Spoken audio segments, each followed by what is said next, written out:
Alors bonjour, bienvenue tout le monde à la leçon 33 de notre étude sur l'Apocalypse. Donc on a commencé à lire un peu les lettres aux églises dans les chapitres 2 et 3 de l'Apocalypse.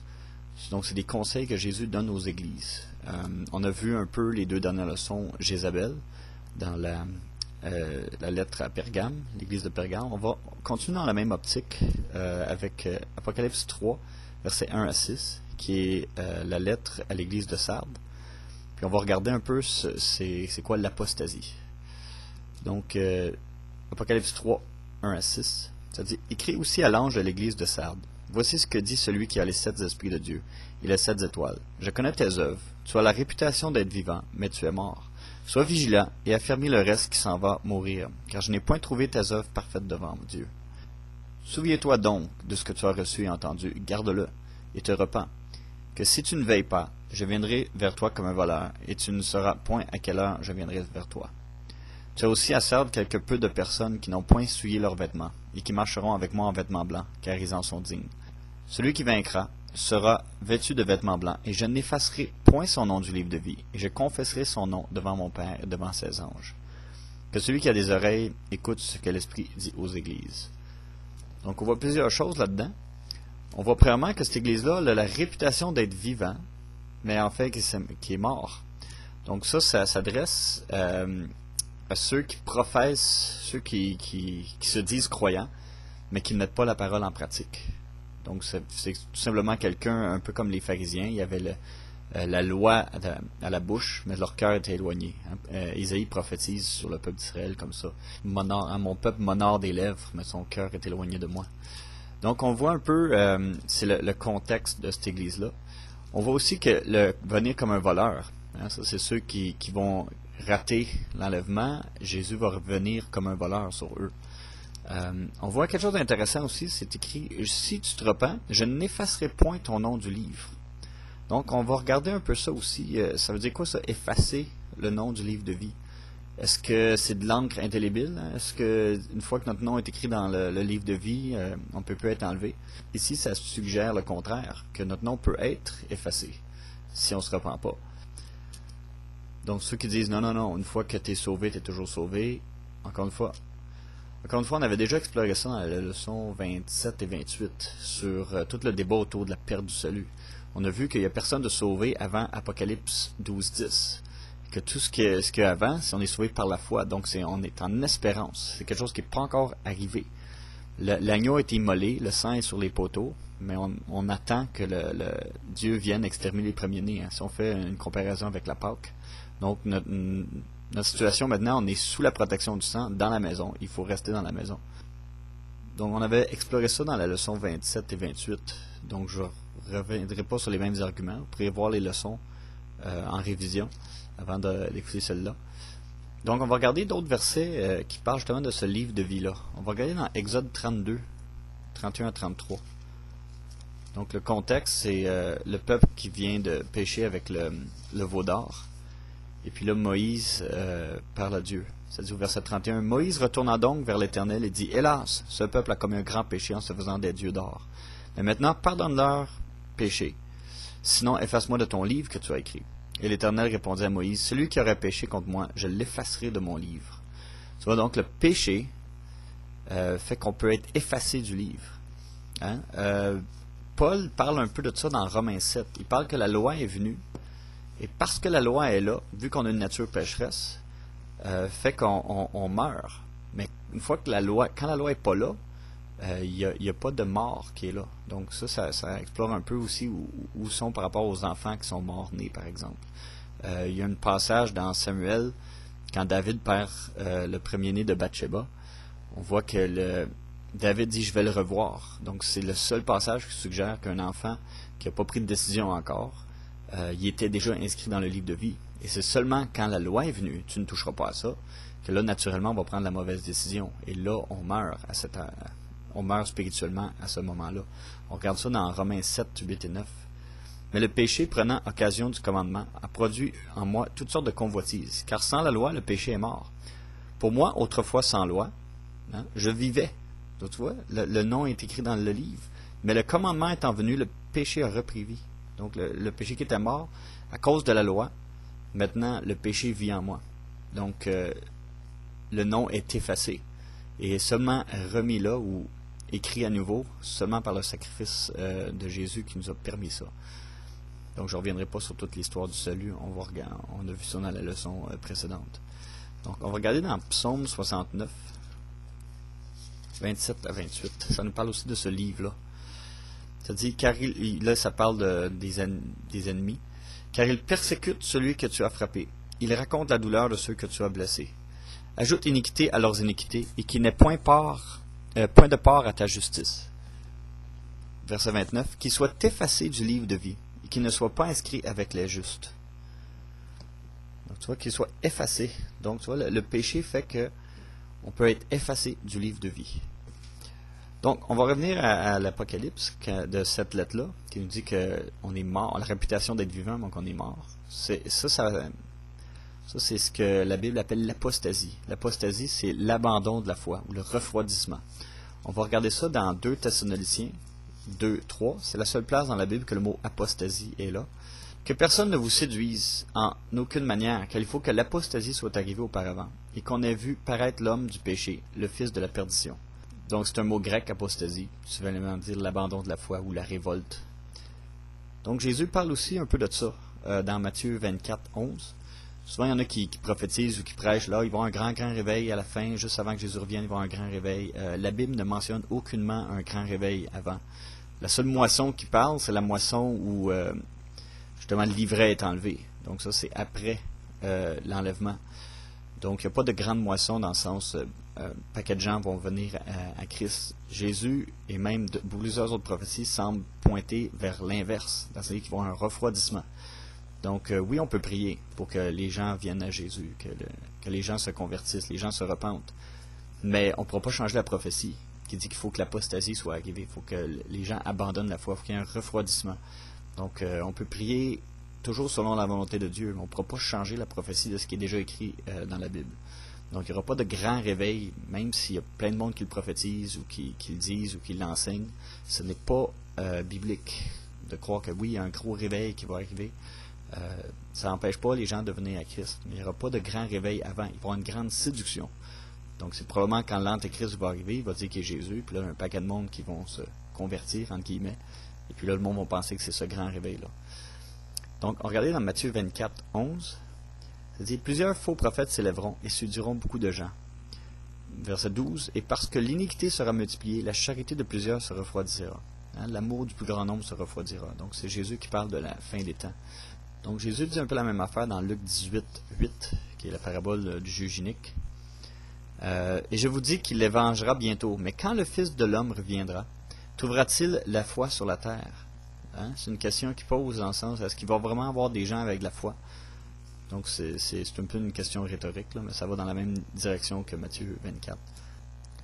Donc, comme on a vu à la leçon 27 et 28, il n'y a pas ce qu'on appelle la perte du salut. C'est plus la perte de la foi. Parce que personne n'a le salut maintenant. On voit ça dans Romains 13, 11. Voici le salut est plus proche de nous que lorsque nous avons cru. Ça veut dire que le salut n'est pas encore là. On est sauvé par espérance. Donc, c'est par la foi. Ça veut dire que ce n'est pas encore manifesté. Paul nous explique ça dans Romains 8, 24. Car nous sommes sauvés en espérance. Or, l'espérance que l'on voit n'est plus espérance. En effet, comment espérait-on ce qu'on voit? Mais si nous espérons ce que nous ne voyons pas, c'est que nous l'attendons avec patience. Donc, on attend le salut avec patience. Et tout ce qu'on fait, c'est qu'on continue de croire. Donc, ce n'est pas une œuvre, c'est tout simplement de garder la foi. Et plusieurs ont fait naufrage par rapport à cette foi-là. On peut perdre cette foi-là. Et puis, si on perd la foi, ben, on ne peut plus plaire à Dieu. On voit ça dans Hébreux 11, 6, que sans la foi, il est impossible de plaire à Dieu.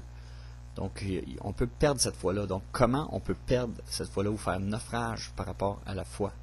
Parce qu'on regarde dans Romains 8, un peu plus loin, ça nous dit qu'il n'y a rien qui peut nous séparer de l'amour de Dieu. Mais si on lit comme il faut, c'est juste une liste. C'est pas écrit qu'il n'y a rien qui peut nous séparer. On va regarder la liste de qu'est-ce qui pourrait nous séparer, mais que finalement Dieu est plus fort. Car je suis assuré que ni la mort, ni la vie, ni les anges, ni les principautés, ni les puissances, ni les choses présentes, ni les choses à venir, ni la hauteur, ni la profondeur, ni aucune autre créature ne pourra nous séparer de l'amour de Dieu manifesté en Jésus-Christ notre Seigneur. Donc on voit ici la liste, c'est toutes des choses externes qui ont le potentiel de venir ravir, mais il dit non, Dieu est plus fort. Il n'y a rien qui va pouvoir, toutes ces choses-là ne peuvent pas nous enlever, nous séparer de l'amour de Christ. Mais est-ce que ça ne nous parle pas du péché ici? Ça ne nous parle pas de nous-mêmes. Nous-mêmes, on peut se retirer. Donc, on va regarder une liste de versets qui affirment vraiment qu'il y a des choses qui peuvent nous séparer de l'amour de Dieu. Mais nous-mêmes, on peut se retirer. Et comment ça se produit? Par l'endurcissement du péché. Donc, on va regarder un peu des versets qui montrent ça, justement, ce naufrage-là, l'apostasie, l'abandon de la foi. Hein? Parce que si on se fait endurcir par le péché, on va perdre cette foi-là, on va s'endurcir. Et puis, sans la foi, on ne peut pas plaire à Dieu. Hein? On voit ça dans Hébreux 11.6, il est écrit ici. Donc, on va regarder dans Hébreux 3, 12 à 14. Frères, prenez garde que quelqu'un de vous n'ait un cœur mauvais et incrédule en se détournant du Dieu vivant. Donc, le mot détourner, ça veut dire que je marche dans la même direction et je me détourne. Je fais un 180 degrés. Donc, ça s'adresse vraiment à ceux qui ont connu Dieu et non pas. Parce qu'il y en a qui vont prendre l'argument, on ne peut pas perdre la foi, donc ça ne s'adresse pas aux croyants. Non, ça s'adresse aux croyants. Toute écriture est utile pour enseigner, convaincre, corriger. Donc, on regarde verset 13. « Mais exhortez-vous les uns les autres chaque jour, pendant qu'il est dit aujourd'hui, de peur que quelqu'un de vous ne s'endurcisse par la séduction du péché. Car nous sommes devenus participants de Christ. » Vous voyez, donc ça s'adresse aux participants, ceux qui sont parmi du corps de Christ. « Pourvu que nous conservions ferme jusqu'à la fin notre première assurance. » Donc, ça nous parle d'une persévérance jusqu'à la fin. Et puis, qu'est-ce que le péché va faire? Il va nous endurcir et puis il va nous empêcher, justement, de persévérer. Parce que ça va nous endurcir, donc on va perdre cette fois-là. On voit la même chose dans Hébreux 10, 38. Or, le juste vivra par la foi, mais si quelqu'un se retire, mon âme ne prend point plaisir en lui. Donc, si quelqu'un se retire, on peut se retirer nous-mêmes. Pourquoi? Par l'endurcissement, la séduction. On a vu ça dans Matthieu 13, dans la leçon 27 et 28. Les semences. Il y a plusieurs choses qui pourraient nous empêcher la semence de produire du fruit. Hein. La séduction, les richesses, le manque de persévérance, la persécution, c'est tous des obstacles à notre foi. Donc notre foi est attaquée, pas notre salut. Notre salut, il n'est pas encore là. Notre salut est assuré en Jésus-Christ. Mais il faut persévérer, il faut croire jusqu'à la fin. Donc, regardez dans Hébreux 12, 15. Ça dit, veillant à ce que personne ne se prive de la grâce de Dieu, à ce qu'aucune racine d'amertume poussant dehors ne vous trouble et que plusieurs en soient infectés. Donc, tout le manque de pardon, l'endurcissement du péché, ça fait des racines, ça produit de l'amertume, et puis ça veut venir étouffer cette semence-là. On regarde dans 2 Pierre 2, 20, 21. Qu'est-ce que ça dit? Ça dit, en effet, si, après avoir fui les souillures du monde, par la connaissance du Seigneur et Sauveur Jésus-Christ, ils s'y engagent de nouveau et sont vaincus, leur dernière condition devient pire que la première. Car il leur eût mieux valu n'avoir point connu la voie de la justice, que se détourner après l'avoir connu du saint commandement qui l'avait été donné. Donc ça, c'est un verset qui est extrêmement clair, qui montre qu'on peut avoir marché avec Jésus, on peut avoir été né de nouveau, mais après ça, s'être détourné. Donc ça, c'est justement par la souillure du monde. Regardez ça dans Jacques 5, 19 à 20. On voit que le péché peut vraiment détruire cette foi-là. Regardez, frères, si quelqu'un d'entre vous, frères, donc s'adresse à des croyants, si quelqu'un d'entre vous s'écarte de la vérité et qu'un autre l'y ramène, qu'il sache que celui qui a ramené un pécheur du sentier de l'égarement sauvera une âme de la mort et couvrira une multitude de péchés. Donc on voit qu'il y a des gens qui sont rachetés, qui peuvent s'écarter de la vérité, mais qui peuvent être ramenés par rapport à ça. Donc ils sont devenus morts, ils ont été effacés du livre, mais ils peuvent être ramenés à la vie par la repentance. On voit la même chose un peu dans Hébreux 6, 4 à 8. Je lis très vite, mais si vous voulez en regarder en détail, vous pouvez faire des études sur ces passages-là en détail. Car ceux qui ont été une fois illuminés, qui ont goûté le don céleste, qui sont devenus participants du Saint-Esprit. Donc ça, on ne parle pas juste de gens, ça c'est des gens rachetés. Ça, ils sont participants du Saint-Esprit, qui ont goûté la bonne parole de Dieu et la puissance du siècle à venir, et qui sont tombés. Il est impossible de les renouveler encore par la repentance, puisqu'ils crucifient pour eux-mêmes le Fils de Dieu et l'exposent à l'ignominie. Car la terre qui est abreuvée par la pluie qui tombe souvent sur elle et qui produit une herbe appropriée à ceux pour qui elle est cultivée reçoivent une bénédiction de Dieu. Mais celle qui produit des épines et des chardons est réprouvée et près d'être maudite. Sa fin est d'être brûlée. On finit par y mettre le feu. Pour ça, la clé ici, c'est vraiment que Dieu résiste aux orgueilleux, mais fait grâce aux humbles. Et qu'est-ce que le péché fait? Il nous endurcit, nous rend orgueilleux, nous empêche de ne se repentir. Okay. Par rapport à cette foi-là, on peut être aussi retranché par Dieu. On avait vu ça dans la leçon 27-28, par rapport à Matthieu 3, quand Jean-Baptiste dit « Allez vous produire du fruit de la repentance ». Puis tout arbre qui ne produit pas ce fruit-là va être retranché.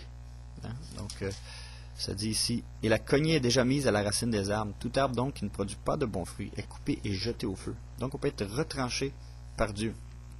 On voit ça dans Romains 11. Romains 11 s'adresse au peuple juif qui sont tombés dans l'endurcissement.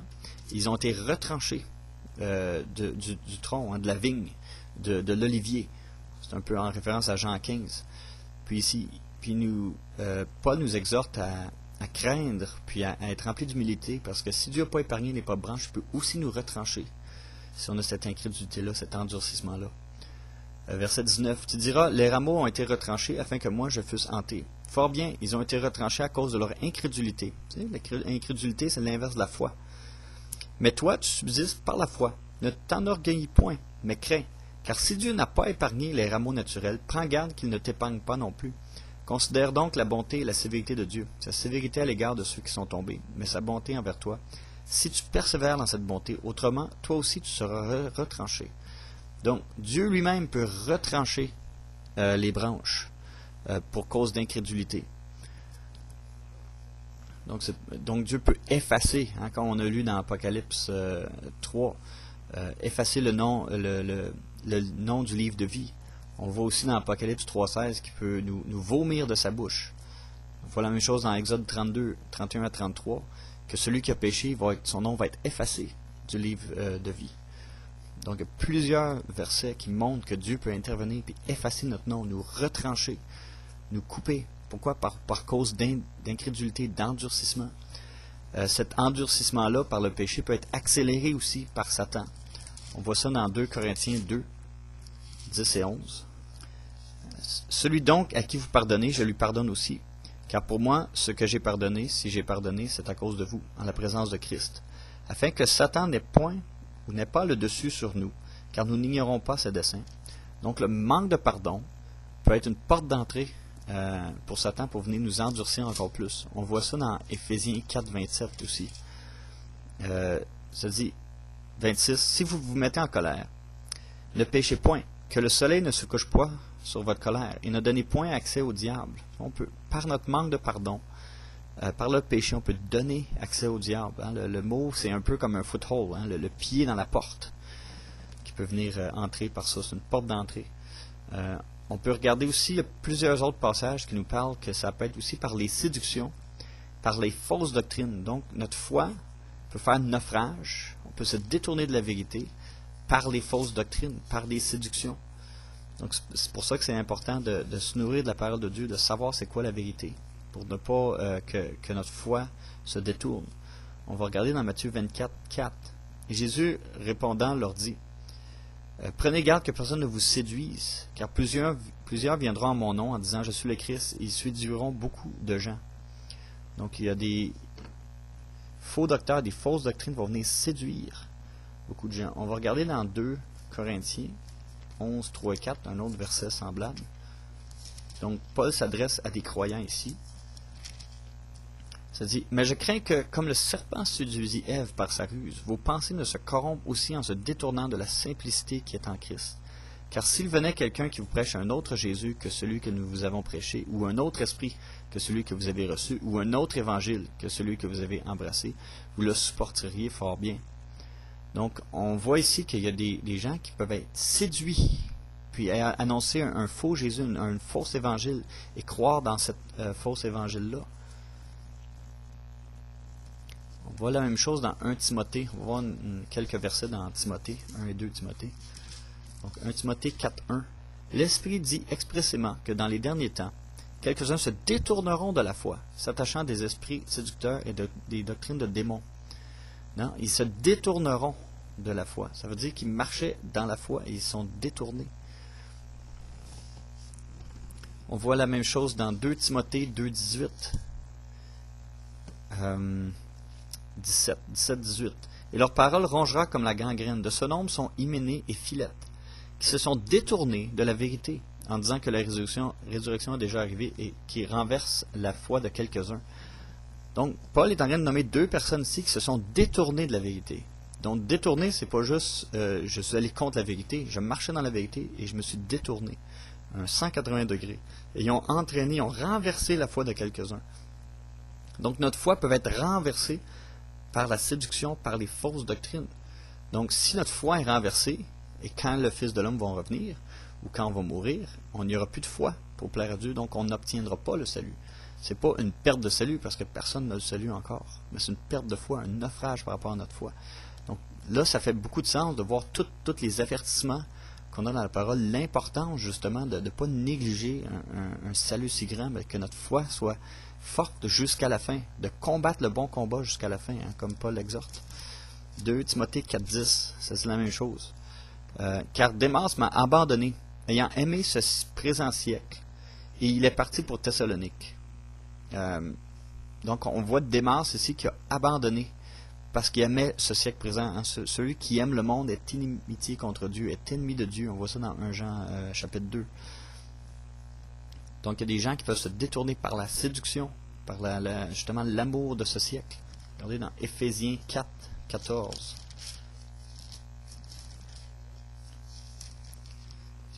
Pour que nous ne soyons plus des petits enfants flottés et emportés ça et là à tout vent de doctrine, par la tromperie des hommes et par leur adresse à séduire artificieusement. Donc on voit, si on reste des petits enfants par rapport à la maturité qu'on a, hein, un peu les petits enfants comme dans 1 Jean, je vous écris petits enfants, il faut grandir dans notre foi, sinon on va être emporté ça et là à tout vent de doctrine, par la tromperie des hommes. Donc on peut se détourner ou suivre la tromperie des hommes. Et notre foi ne sera plus centrée sur Christ. Ça peut être aussi par la déception. On voit ça dans la Colossiens 2, 8. C'est une autre forme de séduction. Prenez garde que personne ne vous séduise par la philosophie et par de vaines tromperies, selon la tradition des hommes, selon les rudiments du monde et non selon Christ. Donc on peut être trompé, on peut être séduit justement par toutes ces fausses doctrines-là. On voit la même chose dans 1 Thessaloniciens 3, 5. Là, c'est Paul qui parle aux Thessaloniciens, qui veut revenir le plus tôt possible. Ne pouvant donc attendre plus longtemps, j'ai envoyé afin de savoir ce qui en était de votre foi, de peur que le tentateur ne vous eût séduit et que notre travail ne fût devenu inutile. Donc on voit qu'on peut être séduit, le tentateur peut être là pour nous décevoir, peut tomber dans les pièges du diable. On voit ça dans 2 Timothée. 2 Timothée 2, 26. Redressant avec douceur les adversaires, attendant que Dieu leur donne la repentance et leur fasse connaître la vérité, et qu'ils sortent de l'ivresse des pièges du diable, qui les tient captifs et soumis à sa volonté. Donc, il y a des pièges. Le diable peut nous tendre des pièges. Il faut être ancré, avoir nos yeux sur Christ. Donc, il y a énormément de versets on n'a pas eu le temps de les voir vraiment en profondeur. Mais si on revient à Apocalypse 3, 1 à 6, c'est vraiment Jésus qui exhorte son Église. De dire, regardez, là, tu as une réputation d'être vivant, c'est-à-dire tu professes, tu m'honores de tes lèvres, mais ton cœur est éloigné, tu es mort finalement. Et puis qu'il faut vraiment se repentir, d'être toujours marchant dans l'humilité, parce que notre nom peut être effacé du livre. L'apostasie, elle a été prophétisée, c'est-à-dire qu'il va y avoir l'abandon de la foi, l'amour du plus grand nombre va se refroidir. Donc c'est pour ça qu'il faut veiller et prier, il faut constamment rechercher la face de Dieu, être dans sa présence, lire sa parole, se nourrir justement des Écritures. Pourquoi? Parce que l'ennemi est là, puis tout ce qu'il veut nous faire, c'est nous faire abandonner la foi, nous séduire ou nous faire un naufrage par rapport à notre foi, par toutes ces séductions-là, par ces fausses doctrines, par le manque de persévérance ou par la persécution. Il va tout faire pour justement nous faire abandonner notre espérance. Et puis cette espérance, c'est l'espérance du salut. Et le salut arrive simplement à l'enlèvement. Donc c'est de notre vivant qu'il faut persévérer jusqu'à la fin ou jusqu'à ce que Jésus revienne. Et puis c'est important justement de garder cette espérance-là. Parce que c'est une promesse que Jésus nous a faite, que son sacrifice était suffisant. Et c'est vraiment important, c'est Jésus qui parle directement aux églises dans ces 2 chapitres-là d'Apocalypse. Donc je vous invite à revoir ces versets-là en détail, à méditer là-dessus, à prier et vraiment laisser le Saint-Esprit sonder nos cœurs. Est-ce qu'on est encore sur une mauvaise voie? Psaume 139, je finis avec ça. Versets 23-24, c'est une prière qu'on peut faire pour nous-mêmes, hein, constamment. « Sonde-moi, ô Dieu, et connais mon cœur. Éprouve-moi et connais mes pensées. Vois si je suis dans une voie d'injustice et conduis-moi dans la voie de l'éternité. » Donc le Saint-Esprit est là, il travaille avec nous. Il peut travailler nos cœurs, il peut mettre en lumière des choses pour nous donner l'opportunité de nous repentir. En Romains 2, ça nous dit que c'est la bonté de Dieu qui nous pousse à la repentance. Donc c'est tout pour la leçon 33.